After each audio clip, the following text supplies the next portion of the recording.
Então vamos lá, estamos começando aqui a aula 3 da nossa Masterclass sobre viabilidade econômica e financeira para empreendimentos imobiliários. Se você não assistiu a aula 1 e a aula 2, eu recomendo fortemente que você volte lá e assista esses conteúdos para que você crie uma estrutura de raciocínio. Às vezes alguma coisa que eu vou te passar aqui vai gerar dúvidas que podem ter sido respondidas na aula 1 e na aula 2. Então já te dou as boas-vindas a essa nossa aula, aula 3. Na aula 1 nós falamos sobre os principais erros que os profissionais cometem ao realizar uma análise de viabilidade econômica e financeira. Falamos sobre o valor do dinheiro no tempo, sobre como estruturar o orçamento. Na aula 2 nós falamos sobre os pontos que você deve se atentar para realizar uma análise de viabilidade econômica e financeira. E agora na aula 3 nós vamos falar sobre o passo a passo da análise. Quais são os itens que eu preciso me atentar ao realizar essa análise para que durante a minha análise eu não esqueça, por exemplo, valores para trás, eu não esqueça pontos importantes da minha análise. Então é importante eu ter a estrutura, qual é o passo a passo que eu tenho que seguir e quais são os pontos que eu tenho que me atentar. E depois na aula 4 eu vou te mostrar aí uma planilha estruturada que nós utilizamos para fazer esses cálculos aí de forma mais rápida e mais automatizada. Começando então aqui a nossa aula 3, o primeiro ponto que eu quero colocar para você que qualquer analista deve ficar atento é o ponto onde nós analisamos o comportamento do mercado dentro da construção civil. Nós temos aí na parte de cima um gráfico do INCC e olha só que interessante, eu tenho aqui um gráfico dos últimos 2 anos. E se eu observar aqui, olha, depois de junho de 2020, eu começo a ter aqui um comportamento do mercado onde eu tenho a elevação dos preços. E isso é um negócio que está acontecendo até hoje. Então eu gosto de manter esse gráfico aqui atualizado para que eu consiga, ao bater os olhos nesse gráfico, enxergar como está sendo o comportamento do mercado ao longo do tempo. Inclusive, com esse gráfico, nós conseguimos também analisar quais são os índices que nós vamos aplicar futuramente nas nossas análises. Aqui eu mantenho 2 gráficos. Eu mantenho aqui o gráfico do INCC, porque, por exemplo, na comercialização, o pagamento durante o período de obras, eu posso atualizar ele, eu posso corrigir ele de acordo com o INCC. Só que já existe algumas decisões judiciais que após a conclusão da obra eu não posso mais reajustar utilizando o INCC como base. Aí nós temos que utilizar um outro índice que normalmente é utilizado, o IPCA, Índice de Preços ao Consumidor. Então aqui, olha só, eu tenho os gráficos e eu consigo analisar alguns pontos importantes. É o que eu te falei. Em junho de 2020 eu começo a ter uma alta de preços. E isso também acaba refletindo aqui, olha, no INCC. Não tanto quanto na construção civil, no INCC não, desculpa, no IPCA. Não tanto quanto na construção civil no INCC, mas também reflete um comportamento de altas do mercado. Um ponto importante que nós temos que se atentar é o seguinte, sempre que eu estou fazendo essa análise, eu preciso decidir qual é o tamanho da amostra que eu vou utilizar. No nosso caso aqui, nós estamos utilizando aí uma amostra um pouco maior de 2 anos. Para 2 anos, eu teria que ter começado aqui em março e terminar em fevereiro de 2021. Então aqui tem um pouco mais de 2 anos. Eu, Rodrigo, particularmente, eu não gosto muito de extrapolar os 2 anos. Por quê? Pensa comigo o seguinte, eu estou fazendo uma análise hoje dos últimos 2 anos de um determinado índice para prever os próximos 2 ou 3 anos. Só que eu já tenho uma diferença em tempo de quase 5 anos. Se eu começo a pegar muito tempo atrás, às vezes eu vou ter pontos lá que vão refletir no meu índice que nem sempre correspondem à realidade. Num caso desse daqui, por exemplo, se eu pegar 2 anos, tem muitos profissionais que são conservadores e falam assim, Rodrigo, como eu tive um aumento de preço grande aqui nesse período, de julho a fevereiro de 2021, eu não posso pegar a média desses meses? Eu até posso pegar a média desses meses. Só que o que eu preciso considerar é o seguinte, eu vou aplicar isso no cálculo futuro. os produtos já sofreram um grande aumento. Quando eu pego isso daí e insiro isso daí nos cálculos para refletir aí na minha análise, isso quer dizer que eu estou falando para minha análise que o meu mercado, os meus materiais, eles vão continuar num ritmo de subida, de elevação de preços referente a esse período aqui. Então eu vou partir daqui para cima. Você vai observar que a hora que eu jogar isso daí num gráfico, eu vou ter quase que uma reta. Por exemplo, se você observar aqui, olha, na média, essa linha tracejada aqui é a média, tá? Olha só o que está acontecendo com ela. Se eu manter essa média aqui, isso daqui vai continuar subindo. E o que eu preciso entender é o seguinte: o índice que eu aplico no reajuste do custo tem que ser parecido ou similar ao índice que eu aplico no reajuste dos recebimentos.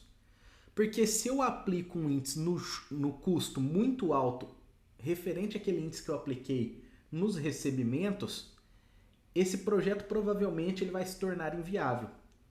E se eu aplicar nos recebimentos um índice relativamente mais alto do que nos custos, eu vou maquiar essas informações e o projeto ele vai se tornar viável, porque eu vou começar a receber muito mais do que aquilo que eu estou gastando. Então o primeiro ponto que nós temos que se atentar é esse. Qual que é o comportamento do mercado? No caso aqui, nós sempre analisamos INCC e IPCA. Eu tenho essa tabela aqui na sala da construtora, então a secretária todo mês ela vem, atualiza o índice do mês, tira a tabela que está lá e cola a nova. Então isso daqui é um negócio que nós temos que manter nas vistas. Continuando aqui então, depois que eu entendi qual é o comportamento do mercado, eu vou começar a fazer a minha análise. O primeiro ponto que eu tenho que me atentar é o empreendimento. E dentro do empreendimento eu preciso entender, por exemplo, qual é a tipologia? Meu empreendimento ele é composto só de unidades residenciais ou ele também tem unidades comerciais? Ou ele é só unidades comerciais? Então ele pode ser só residencial, ele pode ser misto, ele pode ser só comercial. E dentro da nossa análise nós colocamos isso daí de forma separada. Depois que eu entendi quais são as unidades, eu preciso entender, eu preciso lançar aí metragem, quantidade de unidades, área privativa, preciso colocar aqui o preço por metro quadrado, eu preciso colocar se dessas unidades do empreendimento, depois nós vamos falar aqui sobre o lote, mas eu preciso entender se dessas unidades do empreendimento, se eu vou ter aí permutas. E se essas permutas acontecerem, quais são as unidades que serão permutadas? Serão unidades residenciais? Serão unidades comerciais? É um misto de permuta? Essa permuta ela vai acontecer como no prédio? Porque entenda o seguinte, um apartamento de 100 metros quadrados no primeiro pavimento, ele tem um valor de vendas. O mesmo apartamento de 100 metros quadrados no 17º pavimento, ele tem outro valor de venda. Então a permuta que eu vou dar para o terrenista, a unidade que eu vou dar como pagamento do terreno, é uma unidade do primeiro pavimento ou do 17º? Por quê? Do 17º, apesar das duas, para mim ter o mesmo custo para construção, do 17º eu vou ter uma entrada de caixa menor, porque eu tinha uma unidade que é mais valorizada e eu estou dando como pagamento no terreno, certo? Depois nós temos a questão do quadro resumo, onde nós já começamos a analisar alguns números. Aí eu vou ter área do terreno, área total construída, área computável. O que é área computável? É a área que a prefeitura utiliza para considerar aí o coeficiente de aproveitamento. Normalmente, em algumas prefeituras, eles nos permitem descontar a área da sacada, por exemplo. Então, eu pego a área privativa menos a área da sacada. Em alguns locais, eles pedem a área do pavimento todo, tá? Isso daí varia um pouco de município para município. E nesse quadro resumo, eu já vou ter a eficiência do meu projeto, nós já aprendemos isso daí nas aulas anteriores, e eu vou ter o coeficiente de aproveitamento. Essas são as duas primeiras informações que eu analiso para saber se o projeto está ok ou não. Lembra na aula que nós falamos sobre eficiência? Será que esse projeto é suficiente, é eficiente, o suficiente para se tornar viável ou não? Como que ele está em relação aos outros projetos da construtora? Eu preciso ter um parâmetro para analisar o projeto. E um dos principais parâmetros é a eficiência. Depois nós temos uma linha do tempo que nós temos que construir. Porque lá na aula 1 nós falamos sobre o valor do dinheiro em relação ao tempo. Para que eu efetivamente saiba quanto alguma coisa vai custar, eu preciso saber quando eu vou executar, quando eu vou comprar, quando eu vou adquirir. Para que eu saiba efetivamente o meu poder de compra, eu preciso saber quando eu vou receber. Então eu preciso construir uma linha do tempo. Porque se eu não tenho uma linha do tempo, não tem como eu corrigir, eu reajustar esse orçamento, essa tabela de vendas.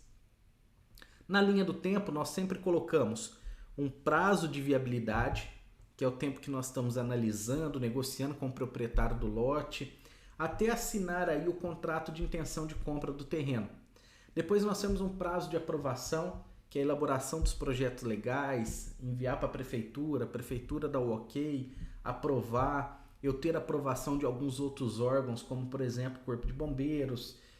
Eu já citei para você em aulas anteriores aqui na cidade, quando eu tenho uma piscina no empreendimento, eu preciso ter aprovação da vigilância sanitária. Então tudo isso entra nessas questões. Aí eu tenho prazo de vendas, eu tenho o meu período de obras e depois do período de obras eu ainda tenho um prazo de legalização, onde eu vou tirar o ABITS, onde eu vou tirar o AVCB, onde eu vou fazer toda a documentação para poder aí deixar o meu empreendimento ok para ser habitado.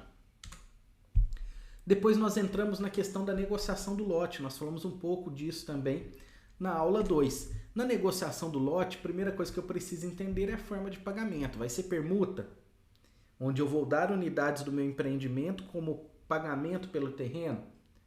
Vai ser pagamento, onde eu vou fazer um pagamento em dinheiro, em TED, transferência, onde eu vou efetivamente comprar o terreno e me tornar proprietário do terreno.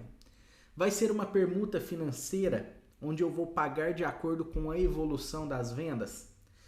Vai ser uma permuta física fora do local. Eu tenho unidades em estoque, eu vou pegar essas unidades para pagar o terreno. Isso também nós falamos na aula 2. Ou vai ser uma forma mista de pagamento.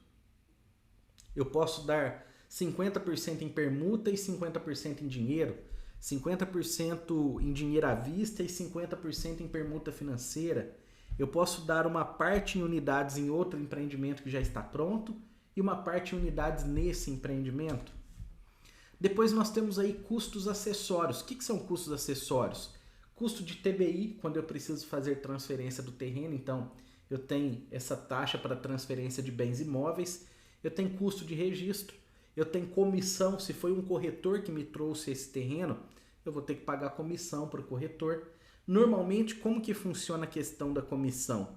Se eu estou comprando o terreno e pagando em dinheiro, quando eu digo em dinheiro, é dinheiro, transferência, Pix, TED, qualquer forma que se torne pagamento à vista. Quando eu faço esse tipo de compra, a obrigação de pagar a comissão é do terrenista.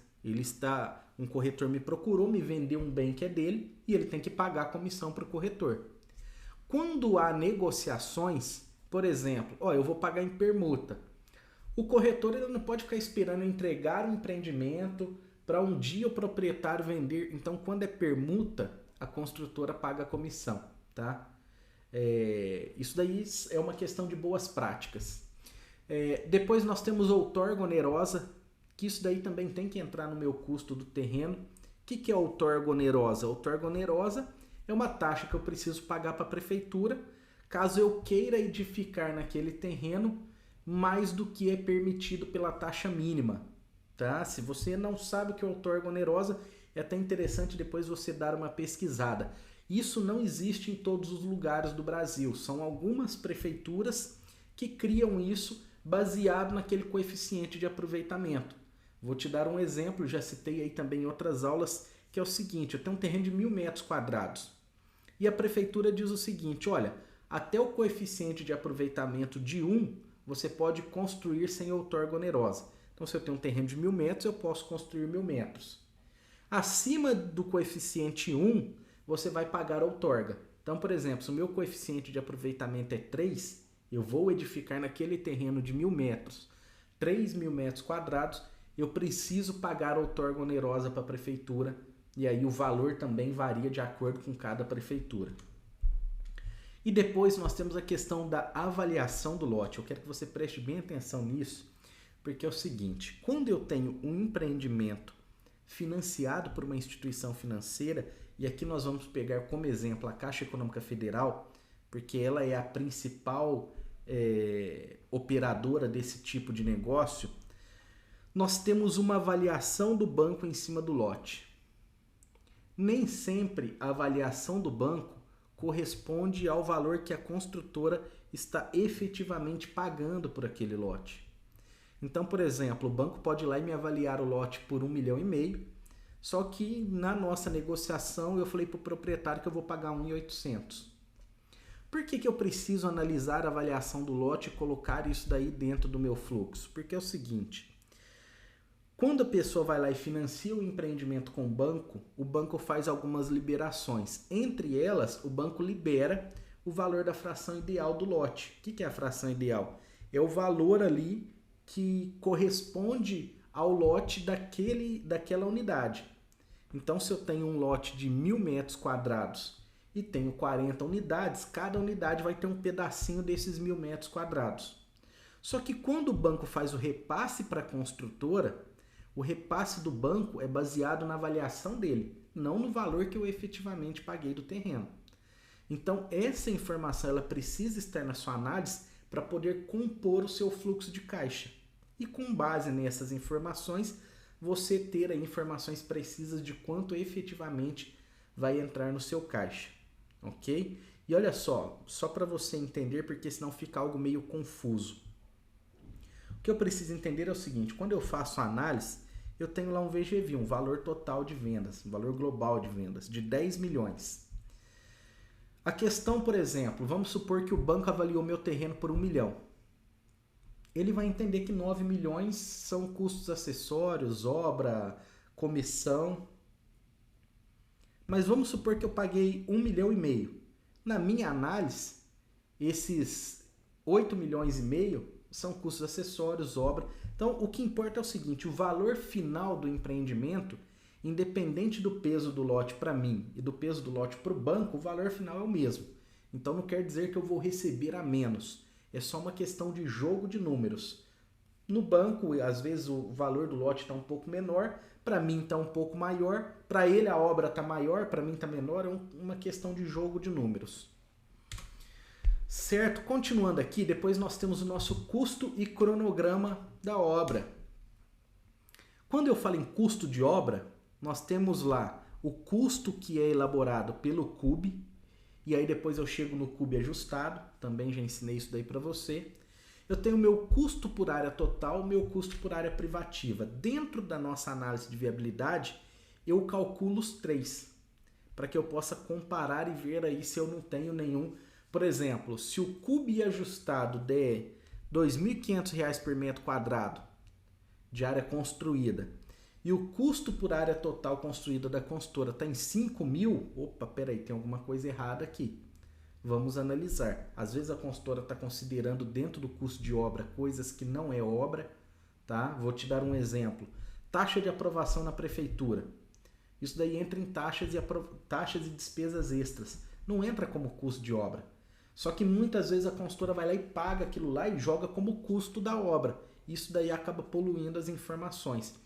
Então, essa etapa da análise serve até para que eu consiga entender como a construtora está gerenciando os custos dentro do escritório dela. Para que eu saiba daqui para frente o que ela considera como obra e o que ela não considera como obra, certo? O que o CUB considera como obra? Aí está lá na NBR, tá? Então, continuando aqui, um outro ponto que você tem que tomar cuidado, que é importante ressaltar, é tome cuidado com o custo por área privativa. Certo? Rodrigo, por que eu tenho que tomar cuidado aqui com o custo por área privativa? Lembra que nós falamos da questão da eficiência? Se eu pego um custo por área privativa e jogo para todos os empreendimentos, se eu pegar um empreendimento que tem uma eficiência baixa, esse custo ele não vai comportar a obra. Por que ele não vai comportar a obra? Porque a área total construída em cima da área privativa é muito grande. Por exemplo, se eu tenho uma área privativa de 5.000 metros no empreendimento e considerar o custo por área privativa, esse empreendimento às vezes ele tem 10.000 metros quadrados de área total construída. Como eu considerei por área privativa, eu vou pegar o valor e multiplicar por 5.000. Aí eu pego um outro empreendimento que também tem 5.000 metros quadrados de área construída, de área privativa, só que ele tem 12.000 metros de área construída. Eu vou entender que é o mesmo custo. Por quê? Porque eu estou calculando o custo por área privativa e a área total construída deles são diferentes. Então tome cuidado quando você fala em custo por área privativa. Continuando aqui então, depois nós temos o cronograma. O que acontece é o seguinte, quando nós estamos fazendo a viabilidade econômica e financeira de um empreendimento, eu não posso sentar lá no Prost, fazer aquele cronograma todo que nós fazemos, etapa por etapa, quando que vai ser executado, qual que é o custo, para poder fazer uma análise. Por quê? Porque isso daí vai demorar e eu preciso dar uma resposta rápida para o meu cliente. Rodrigo, então como você faz? Eu pego o meu cronograma e divido ele em 3 partes, mobilização, execução e desmobilização. Eu vou te mostrar isso de forma mais detalhada na aula 4, porque aí eu vou te mostrar dentro da planilha onde nós executamos. Por que eu não estou com a planilha aqui agora? Porque senão você vai se distrair com as informações e não vai se ater aí ao passo a passo. É importante que você entenda quais são esses passos para você seguir aí na sua análise. Então eu pego e divido entre mobilização, execução e desmobilização. Eu dou pesos e custos para cada etapa. E automaticamente o Excel me gera uma curva S aí do empreendimento para que eu possa fazer essa análise. Depois nós temos a parte de comercialização. Na comercialização, a primeira coisa que eu tenho que ver é a tabela de vendas. Quanto do meu empreendimento vai para financiamento e quanto é tabela direta? Financiamento são aquelas unidades que a pessoa vai comprar, assinar um contrato com o banco e o banco vai me pagar uma parte da unidade dela e ela vai pagar a parte da entrada. A tabela direta é aquela unidade que vai ser vendida para o cliente e o cliente vai fazer o pagamento, a quitação total dela até a conclusão da obra. Dentro dessas duas tabelas, eu tenho que entender o que vai ser entrada, quanto que o cliente vai dar de entrada, quanto que o cliente vai pagar em mensais, quanto que ele vai pagar em semestrais, se vai ter anuais ou não, quanto será repassado de financiamento para o banco. Por que eu preciso entender essas informações? Porque lembra, sempre dinheiro em relação ao tempo.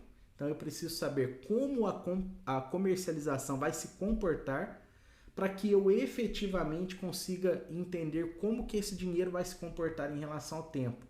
Será que no mês 20... quando nós falamos em mês dentro de um projeto, nós sempre falamos em período, tá? Então, por isso que eu falo 20, 15, 17, porque é períodos. Porque se eu for falar em mês, quando eu falar análise financeira, é muito complicado, porque, por exemplo, fevereiro tem 28 dias, tem mês que tem 30, tem mês que tem 31. Aí você começa a gerar uma confusão. Então, nós falamos em período. Um mês é um período. Então, por exemplo, os meus custos que eu vou ter lá no mês 20... será que a forma como eu estou fazendo a comercialização, vendendo o meu empreendimento, vai fazer com que lá no mês 20 eu tenha caixa suficiente para pagar aquilo que eu estou planejando executar em obra? Eu só sei disso quando eu consigo entender como o meu empreendimento vai ser comercializado. E depois que eu souber como ele vai ser comercializado, eu preciso analisar aí a minha expectativa de vendas, a minha velocidade de vendas. E aí, dentro da nossa análise, nós sempre analisamos 3 cenários: pessimista, mais provável e otimista. Para que eu entenda, por exemplo, eu tenho um cenário mais provável, mas e se algo de errado acontecer? Eu posso cair por um cenário pessimista. Mesmo assim, o projeto ainda continua viável ou não? Ok? Depois nós temos também critérios de repasse. Se eu tenho tabela financiada dentro do meu empreendimento, o banco, principalmente a Caixa Econômica Federal, ela determina alguns critérios para que você comece a receber. Por exemplo, porcentagem do VGV. Normalmente, de 70% a 80% do VGV do empreendimento precisa estar no domínio do banco. Isso pode ser composto pelo custo do terreno, pode ser composto pela evolução da obra e pelos contratos assinados de venda. Mesmo que eu tenha 70%, ela ainda vai me exigir uma porcentagem mínima de vendas, para ela entender realmente que o empreendimento é viável. Porque eu posso ter lá 80% do empreendimento composto em terreno e obra, mas não vendi nenhuma unidade. Será que comercialmente esse empreendimento é viável ou não? E também ele pede uma porcentagem mínima de evolução de obra para começar a repassar o dinheiro para a construtora. Depois nós temos as questões aí relacionadas a taxas, custos e despesas extras. Aqui entra um pouco naquilo que eu te falei do CUB. Tem muitos custos que estão ou deveriam estar locados aqui que as construtoras jogam lá como despesa de obra. E na verdade não é despesa de obra. Vamos ver alguns exemplos aqui, olha. Custos e despesas. Projetos tem que estar aqui, não é custo de obra. Despesas legais, que são as taxas de aprovação, tem que estar aqui, não é despesa de obra. Demolição tem que estar aqui, não é despesa de obra. Por exemplo, quando você pega o CUB e analisa o CUB, aí você vai lá e aplica na sua obra. Só que o terreno que você comprou tinha lá uma edificação que você vai ter que demolir. E aí eu te faço uma pergunta, esse custo de demolição, quando o agente foi lá calcular o CUB, ele não tinha nada para demolir no terreno. Por isso que o CUB dele, o custo por metro quadrado da obra dele vai ser diferente do seu, porque você pegou a demolição e considerou como custo de obra.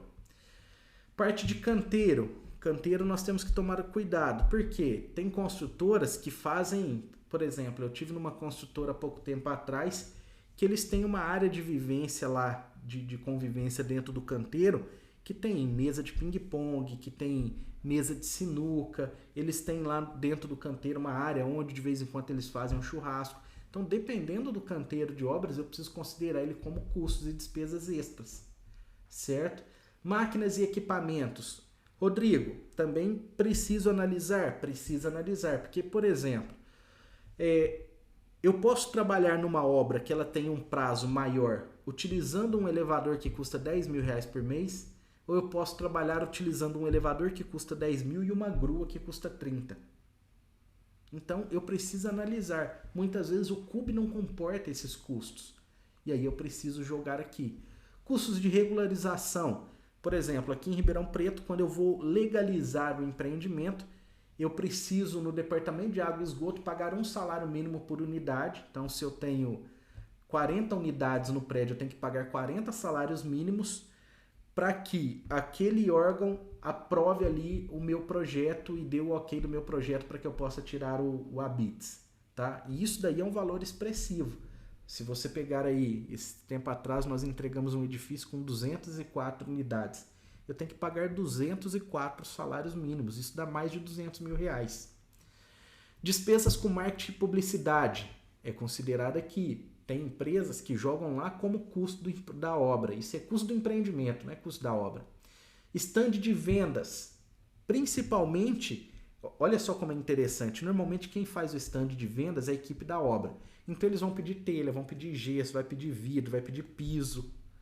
Só que isso lá dentro do meu software, onde eu faço a gestão do custo, eu preciso criar lá um item custos e taxas, custos e despesas extras, ou posso até criar um item stand de vendas e jogar esse custo lá. Não é porque eu estou comprando piso que é um custo da obra. Isso daí é um custo do departamento de comercialização, de vendas. Eu estou montando um stand de vendas. Então, se eu pedir piso para o stand de vendas, ele não pode entrar como custo da obra. Infraestrutura não incidente também não é custo da obra. Rodrigo, o que é infraestrutura não incidente? Normalmente, quando é feito um loteamento, salvo raras exceções, a previsão é que cada terreno você construa uma unidade habitacional. Aí eu junto 2 terrenos e construo 40 apartamentos. Quando eu vou, por exemplo, solicitar a ligação de energia, a concessionária diz o seguinte, você precisa fazer uma melhoria na rede. Essa melhoria na rede é infra não incidente. É uma infraestrutura que eu preciso para viabilizar o empreendimento, só que ela efetivamente não faz parte do empreendimento. Eu estou fazendo uma melhoria na rede da concessionária, tá bom? Custos de assistência técnica, eu preciso considerar. Aqui normalmente nós consideramos 1% do custo da obra. Eu preciso considerar isso daí dentro do meu custo. Depois nós temos aqui gestão do projeto. O que é gestão do projeto? Por exemplo, se eu tenho 5, tem obra que tem 5 estagiários, tem obra que tem só 2. Será que o custo lá do CUB da obra, ele comporta 5 estagiários, comporta 3 porteiros, ou você tem um outro mecanismo de segurança, tá? Questão do IPTU, enquanto o lote está sob o domínio da consultora para execução da obra, quem paga o IPTU é a construtora. Isso tem que entrar no custo do meu empreendimento, para que eu possa avaliar a viabilidade. Aqui, olha, um ponto importantíssimo que muitas construtoras não consideram. Recebimento em imóveis. Isso daqui normalmente acontece em construtoras que trabalham com empreendimentos de médio padrão para cima. Porque a pessoa no início da vida dela lá, no início das aquisições dela lá, ela fez uma aquisição de um apartamento Minha Casa Minha Vida. Tá? Hoje mudou de nome, mas vamos considerar Minha Casa Minha Vida. Um apartamento de 180 mil. Essa pessoa cresceu profissionalmente e agora ela quer trocar de apartamento, quer comprar um apartamento de 350, 400 mil. Aí ela chega para a construtora e fala o seguinte, ó, você não pega meu apartamento como entrada? E algumas construtoras pegam. Só que quando eu pego um imóvel como parte do pagamento daquela unidade que eu estou vendendo, eu tenho um custo depois para vender esse imóvel. Por exemplo, a hora que eu for lá vender o apartamento dela, eu vou ter que pagar a corretagem. Esse custo tem que entrar como custo aqui do empreendimento, porque quem que vai pagar a corretagem? Porque entenda o seguinte, ela está me dando um imóvel de 200 mil. Se eu não tiver lucro imobiliário nenhum, ou se eu tiver lucro imobiliário e tiver que pagar imposto, também entra como custo do empreendimento, mas se eu não tiver nada, eu vou vender esse imóvel também por 200 mil. Só que vai entrar no meu caixa 190, porque praticamente 10 mil eu tenho que pagar de corretagem. Então percebe, ela me passou por 200, só que efetivamente vai entrar no meu caixa 190. Então eu preciso saber que eu vou ter que pagar um corretor. Essa corretagem tem que entrar no custo do empreendimento. Aí eu tenho a corretagem do próprio empreendimento, das unidades que eu estou vendendo. Eu tenho a parte de administração de vendas. O que é administração de vendas? Tem algumas construtoras que contratam uma empresa para fazer a gestão da comercialização. Essa empresa que vai visitar as imobiliárias, receber a documentação dos clientes, falar se o contrato está ok ou não e depois já repassa o contrato assinado com forma de pagamento e tudo já direto para a construtora. Isso tem um custo, preciso considerar. Eu tenho custos de incorporação, porque aí eu preciso pagar uma empresa que vai fazer, ou algumas consultoras até fazem interno, no nosso caso nós pagamos uma empresa terceirizada, onde ela faz toda a documentação e faz a incorporação desse imóvel no cartório. Incorporação, falando aí em termos bem simples, nada mais é do que eu chegar para o cartório e falar assim, ó, eu tenho 2 terrenos, só que nesses 2 terrenos, na verdade um terreno só, né? Porque quando chega no cartório, os terrenos já foram aglutinados. Eu tenho um terreno, só que nesse terreno não tem uma unidade habitacional, tem 40. Então eu preciso de 40 escrituras, tá bom?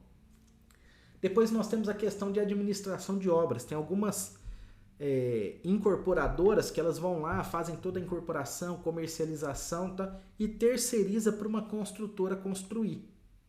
Essa construtora, ela vai cobrar para construir esse empreendimento. Então tem que entrar como administração da obra. Continuando aqui, depois nós temos a parte de seguros. Parte de seguros é mais simples. Normalmente nós temos seguro de risco de engenharia, tem que entrar como custo do empreendimento. Seguro de assistência técnica. Seguro de conclusão de obra.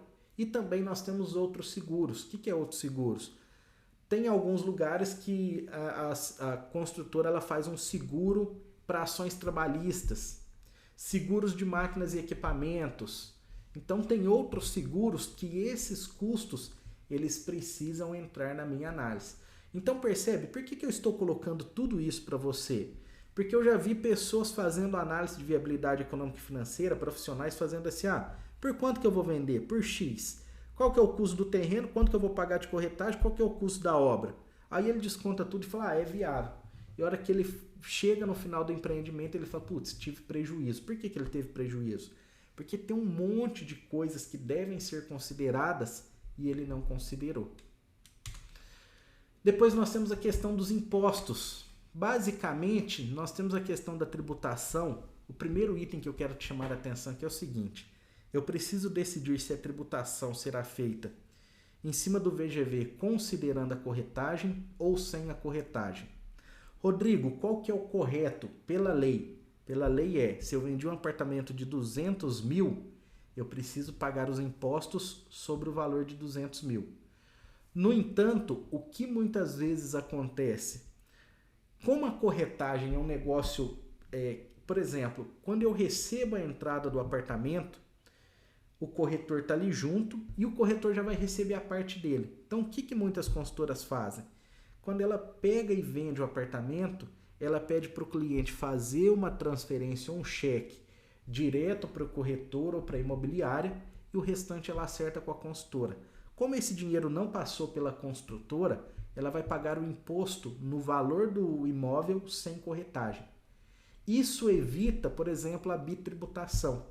De eu ter que pagar imposto porque ela transferiu o dinheiro para mim, aí eu transfiro o dinheiro para a imobiliária e a imobiliária vai pagar imposto sobre aquele mesmo dinheiro numa transação que é quase que simultânea.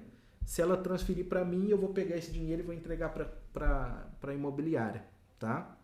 E aí depois nós temos as formas de tributação, lucro presumido, lucro real e regime especial de tributação, que é o RET. 99,9999% das construtoras constroem sobre o regime especial de tributação. Falando de forma bem resumida, o que é regime especial de tributação? Isso daqui é um incentivo que o governo deu para aquelas construtoras que fazem incorporação, considerando o regime de patrimônio de afetação. O que é patrimônio de afetação? Antigamente nós tínhamos um problema que era o seguinte, a construtora quebrou. A construtora quebrou e ela tinha vários imóveis sendo construídos, vários prédios. Aqueles prédios que ela estava construindo pertencem àquelas pessoas que compraram aquelas unidades ou eles podem ser leiloados para pagar a massa falida, os fornecedores que a construtora não pagou? Antes ficava uma discussão grande sobre isso. O que o governo fez? O governo criou o regime de patrimônio de afetação. O que é patrimônio de afetação? Quando eu vou fazer a incorporação, eu chego no cartório e digo o seguinte, olha, esse empreendimento aqui ele está sob o regime de patrimônio de afetação. Então, caso a construtora venha a falir, a construtora quebre, aquele empreendimento ele não pode ser utilizado para ser leiloado e pagar a massa falida da construtora. Se você comprou uma unidade na planta daquele empreendimento, mesmo que a construtora não concluiu o empreendimento e quebrou na metade do empreendimento, aquela unidade é sua.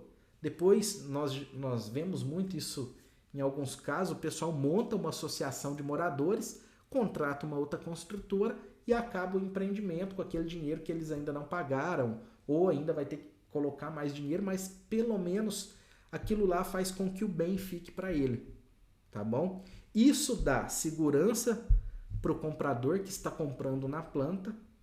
Em contrapartida, para a construtora, ela também tem uma certa segurança, só que ela tem uma capacidade de endividamento menor. Por que uma capacidade de endividamento menor?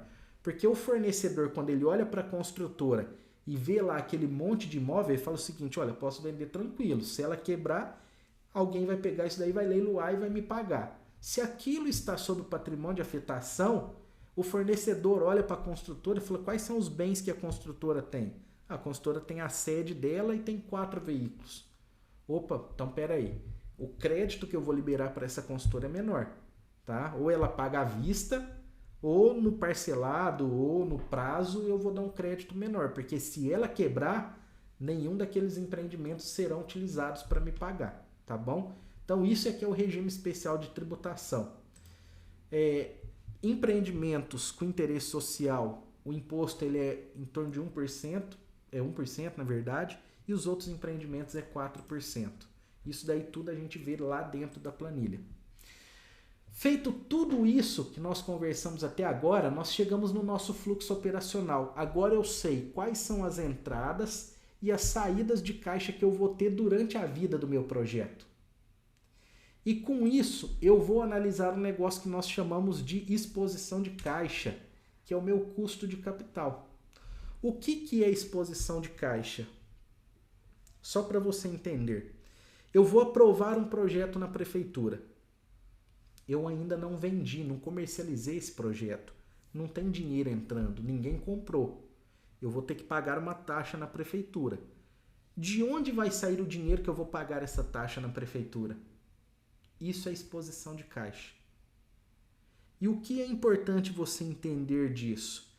Ah, o dinheiro, Rodrigo, vai sair da construtora. Ok, eu estou tirando o dinheiro do meu caixa para poder pagar um negócio de um empreendimento que, na verdade, depois ele vai ser seu, porque eu vou vender unidade para você. Então, se eu tirei 500 mil hoje para iniciar um empreendimento, eu não posso daqui a 3, 4 anos falar assim, ó, toma os seus 500 mil. Não, porque se aquele dinheiro tivesse no meu caixa, ele estaria aplicado, ele estaria rendendo. E se eu pegar esse dinheiro e colocar no empreendimento, quando ele retornar, eu preciso que esse dinheiro retorne com correção. Essa correção é o que nós chamamos de custo de capital. Então, se eu coloquei 500 mil no projeto, quando esses 500 mil retornarem para o meu caixa, ele tem que retornar, sei lá, 550, 560. Esses 50, 60 é o custo de capital. E olha só uma análise que muitas empresas fazem errado. Eu fui lá e coloquei 500 mil no projeto. Aí eu não retorno esse dinheiro. Chega lá no final, eu tive 2 milhões de resultado. Eu falei, nossa, deu um belo de um resultado. Deu 2 milhões? Na verdade, não deu 2 milhões. Na verdade, eu teria que pegar do projeto, tirar o dinheiro que eu coloquei. Ah, coloquei 500 mil, tiro os 500 mil. Opa, pera aí, então o resultado não é 2 milhões. O resultado é 1,5 milhão. Tá bom?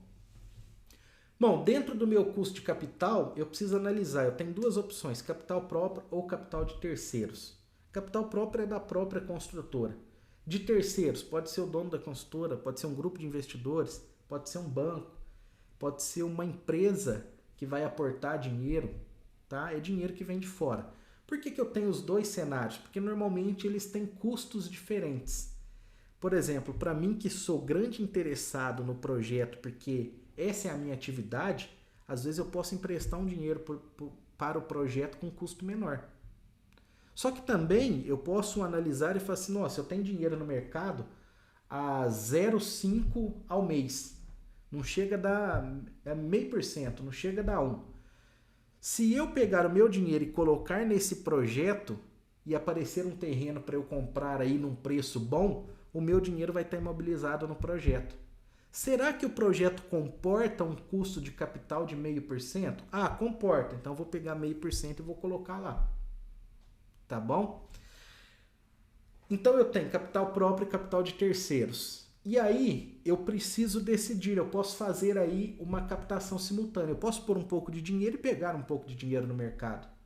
Só que como cada capital tem um peso, eu preciso falar para o projeto, olha, eu vou iniciar com capital próprio, eu vou iniciar com capital de terceiro ou eu vou fazer uma captação simultânea. Às vezes, se o capital de terceiro tem um custo menor, a taxa é menor, eu começo pegando dele. Porque se eu começar pegando dele, depois eu vou ficar mais tempo com esse dinheiro e eu vou ficar mais tempo com um dinheiro que me custa menos. Tá bom? Dentro disso, nós precisamos informar para o projeto quando nós vamos começar a amortizar. Existe uma informação lá que nós chamamos de payback, que é quando o projeto tem caixa suficiente para iniciar a amortização sem que eu tenha problemas futuros de fluxo de caixa. Nem sempre eu preciso esperar o final do projeto para retornar esse dinheiro para o investidor. E depois nós temos aí o período de amortização, tá? Eu posso amortizar isso daí de forma parcelada, colocando aí, sei lá, 20% ao mês, 10% ao mês, e aí eu vou retornando isso de forma parcelada. E olha só, uma informação, e agora eu quero que você pare tudo que você está fazendo e preste atenção nisso que eu vou te falar. Isso daqui Quando eu comecei a analisar isso foi uma grande virada de chave para mim, principalmente em análises financeiras. Eu tenho dois parâmetros dentro do meu projeto. Eu tenho o ROI e tenho o ROE. ROI é retorno sobre o investimento. O ROI é o retorno sobre a exposição. O que é exposição? É o dinheiro que efetivamente a consultora colocou. Então vamos entender. Eu tenho um VGV de 10 milhões. A minha expectativa de resultado é de 2,5 milhões e a minha exposição máxima de caixa do projeto é 1 milhão.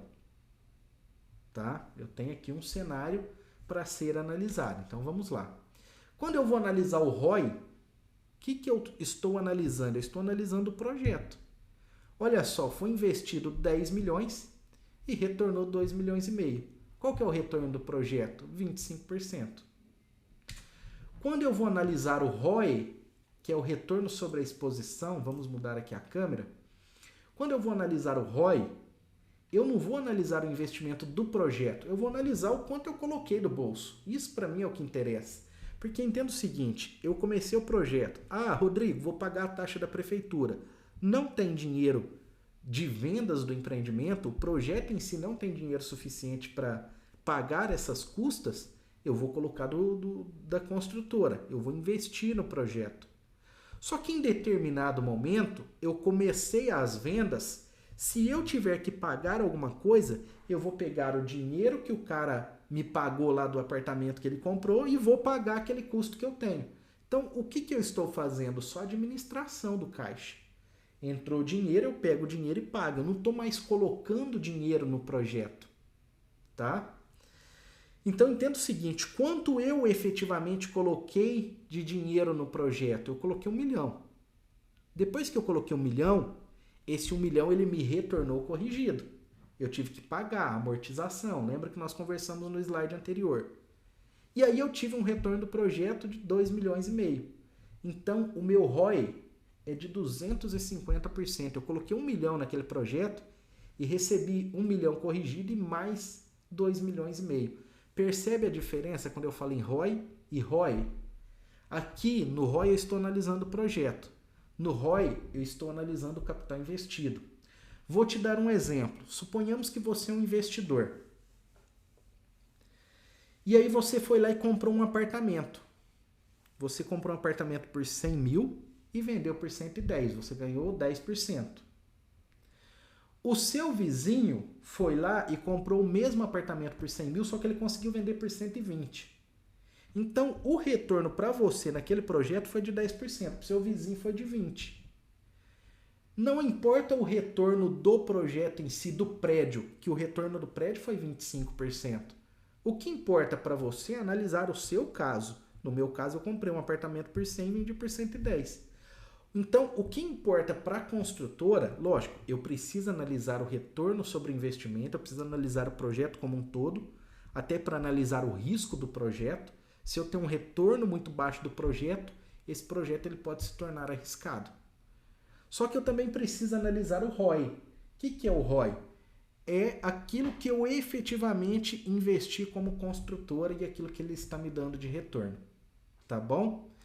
Então, se você entender esse conceito, para mim já valeu a aula, já é uma virada de chave gigantesca. Continuando aqui, depois que eu vi aí o meu fluxo, que eu vi aí o meu custo de capital, antes eu tinha o fluxo operacional, tem meu custo de capital, agora eu tenho meu fluxo consolidado. Tá? Eu tenho todos os meus custos do empreendimento, eu sei que em determinados momentos o projeto não vai ter dinheiro para quitar os seus compromissos, esse dinheiro vai vir de fora, eu já sei de onde vai vir esse dinheiro e quanto esse dinheiro vai me custar. Aí eu chego num fluxo consolidado, que depois do fluxo consolidado, nós chegamos aí numa análise, essa daqui é a análise que essa planilha solta para que a gente consiga analisar as informações. Aqui não dá para ver direito, na aula número 4 eu vou te abrir a planilha, mas por exemplo, aqui eu tenho um gráfico de vendas, gráfico de evolução da obra, gráfico de aporte de capital, distribuição do aporte. Aqui eu tenho os meus gráficos antes de captar recursos no mercado, aqui eu tenho os meus gráficos depois. todo o mapa do empreendimento. Então, com essas informações, nós tomamos a decisão se nós vamos ou não entrar em um empreendimento, certo? Bom, o que eu tinha para passar para você nessa aula, então, é isso. Eu creio que você entendeu toda a estrutura, todo passo a passo, como a viabilidade é construída. E na aula número 4, eu vou abrir a planilha e eu vou te mostrar, dentro de uma planilha estruturada, como essa análise efetivamente acontece. Agora você já sabe quais os principais erros, quais são os pontos que você tem que se atentar e você sabe também qual é o passo a passo para realizar uma análise. Espero que você tenha gostado. Vou te pedir o seguinte, se você gostou dessa aula, se você tem dúvidas, não esqueça de deixar o seu comentário aqui embaixo, tá bom? Um forte abraço para você e nós nos vemos na aula 4.